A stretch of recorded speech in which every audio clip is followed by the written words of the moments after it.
தமிழ்நாடு அனுப்பின நீட் விலக்கு சட்ட மசோதாவை நிராகரிச்சிருக்கக்கூடிய ஒன்றிய பாஜக அரசு அதையும் நேற்று முன்தினம் சட்டமன்றத்தில் நான் அறிவிச்சிட்டு அடுத்த கட்ட சட்ட அரசு நடவடிக்கைகளை தீர்மானிக்க வருகிற 9ஆம் தேதி தமிழகத்தில் இருக்கக்கூடிய சட்டமன்றத்தில் இடம்பெற்றிருக்கக்கூடிய அனைத்து கட்சி கூட்டத்தை கூட்டியிருக்கிறேன். ஆனா எதிர்கட்சி தலைவர் பழனிசாமி அவர்கள் என்ன பண்றாரு? நேற்று முன்தினம் நீட்டான மாணவியர்கள் பலியானதுக்கு திமுக மீது குற்றம் சொல்லி அறிக்கை விடுகிறார். நான் கேட்கிறேன், திமுக ஆட்சியில் இருக்கும் போது தமிழ்நாட்டில் நீட் வந்துச்சா, இருந்துச்சா?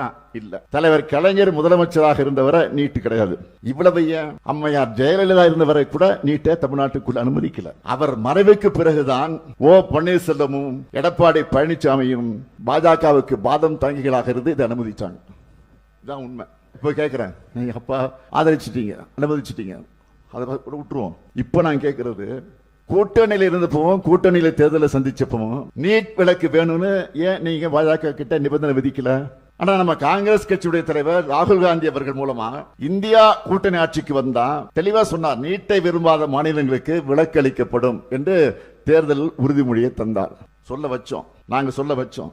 இப்ப கேட்கிறாரு பழனிசாமி, நீட் ரகசியத்தை சொல்லுங்க. பழனிசாமி கேட்டுக்கிட்டு இருக்காரு.